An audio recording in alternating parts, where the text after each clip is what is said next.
There are certain ways you could be underestimating your character, and this video will address 5 of these considerations.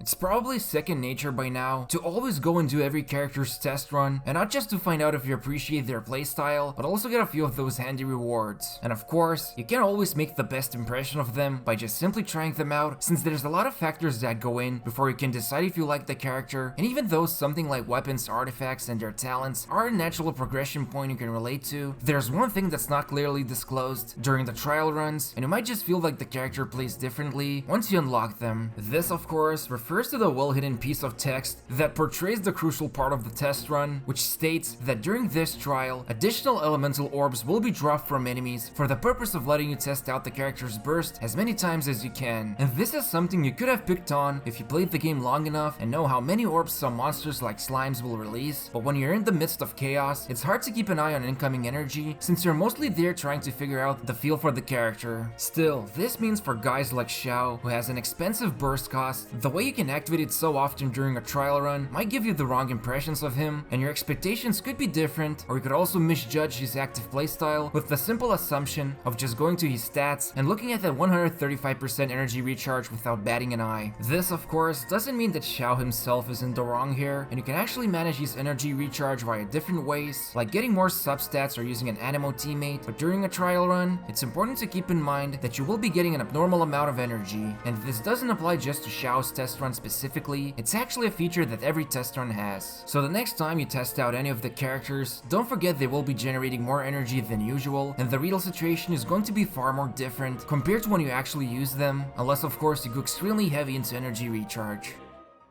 There's a lot of excitement when it comes to comparing one character against another, and Genshin Impact is no exception to this, but there are several things that need to be taken into account if you want to get a better idea of the character's role. And probably the most famous example a lot of players like to do would be the comparison between Razor and Beidou, which both are Claymore users and also belong to the Electro element, and while functionally they don't differ that much, it's the actual gameplay use of theirs that are like day and night when trying to compare it. For example, Razor only knows how to be your main damage dealer since all of his talents are designed in a way for you to build up his energy as fast as possible so you can unleash his burst. On the other hand, Beidou's energy and damage output correlates to her counter, which heavily depends on enemies trying to attack you, and when she activates her burst, unlike Razor, you can switch to a different character to take advantage of it. And that's the thing, Razor's only role is to be your main damage dealer. Even if he does gain on his 4th constellation the ability to lower your enemy's defense, he is still very much to the very core a selfish character that you need to use throughout his whole burst's duration. But on the flip side,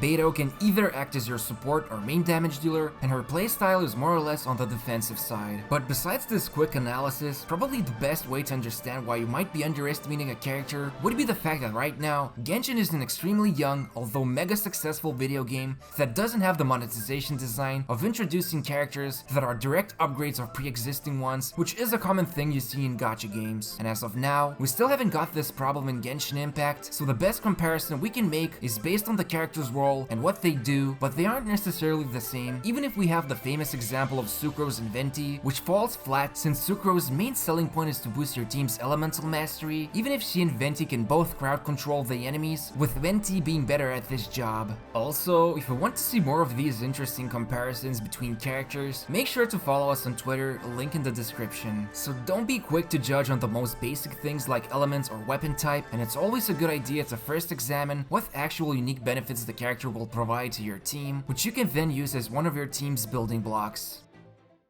A popular proverb that states there is no bad character, only bad artifacts, is something that you can't help but agree with, especially because of the current state the game is in. Obviously, we have to assume that by the bare minimum, the character has all of his most important talents raised to level 6, and at least ascended to his 2nd passive talent, before we can make a judgment if we believe they are lacking in some areas, although the biggest problem with artifacts is that some characters, especially based on what role you decide to pursue, will bring different results at different investment strategies. So for example, you won't get a good idea about Diluc unless you obtain an optimal artifact set of Crimson Witch, which can take weeks if not months, and even worse, since he is all about damage and nothing else. In order to gain new damage heights, you also heavily depend on the weekly boss drops, which can prevent you from maxing out talents. On the other hand, someone like Barbara, all would really need are some health stats and maybe few levels of talents to make her into a usable healer that pretty much doesn't require any further investment unless you decide to go down the same path as Diluc and transform her into a damage dealer. And this is pretty much a common theme among supports versus damage dealers, where the latter requires you to have far more resources than usual to make them really good at what they are supposed to do. And this is why it's important to keep in mind whenever you hear the phrase support character, which implies it's going to cost you less resources to make it work from the get-go. And while there are ways you can deal crazy amounts of damage just from support characters by using up a lot of your resources, the main takeaway is that the roles are unequal when it comes to estimating your character's power, so you could have the wrong impression of someone if you expect them to work really well without first investing into them, because their main purpose is to serve as your main damage dealer.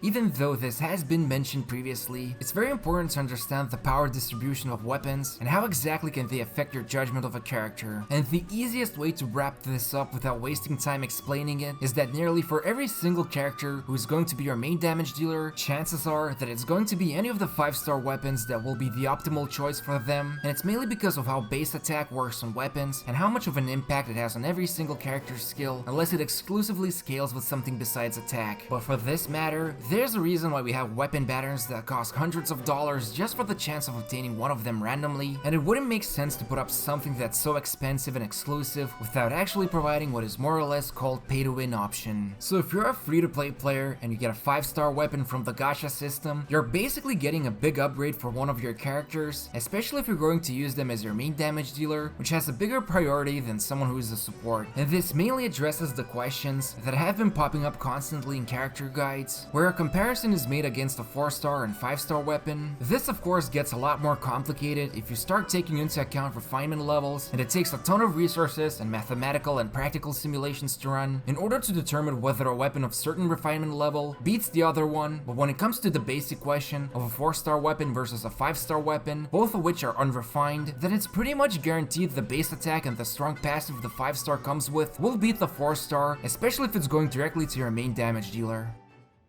Sometimes it feels like we're currently stuck in the mindset of a doomsday prepper, where everyone is busy preparing for something big and challenging to come in the game, but the reality is, team building strategy, strong artifacts, and correct use of our elemental advantage is all that matters in the game right now, and the only time we saw something that truly tested our mighty characters was the Hypostatic Symphony event, which surprisingly didn't offer anything great for all of that effort you would put in, besides the satisfaction of beating it. So if your biggest concern right now when judging a character is if they're strong or not, chances are you might still not see anything challenging in the future that really pushes the boundaries of evaluating your team's power. However, this is only based on the past events and the content we have seen. But to quickly summarize, one of the first ways you can get a false impression of a character is actually when you're checking them out during their test run, which has an abnormal amount of elemental orbs and can warp your expectations once you actually start using them outside the trial. Then there's the classical comparison between two characters who might not have that much in common, even if they share their elements and even the weapon type, so it's always important to take a close look at their unique selling points. And when we get unlucky with artifacts, it's still good to know that a main damage dealer requires more resources than a support, and for a character who can do both of these roles tend to be harder to analyze before you can fully decide what they're capable of. Finally, the age-old question, which weapon is better, will most of the time come down to a 5-star weapon if you want to use it on your main damage dealer, unless it's a support character, which then usually have different requirements. Either way, building a character is probably one of the best activities in Genshin Impact currently, so keeping few of these things in mind should hopefully give you a better experience.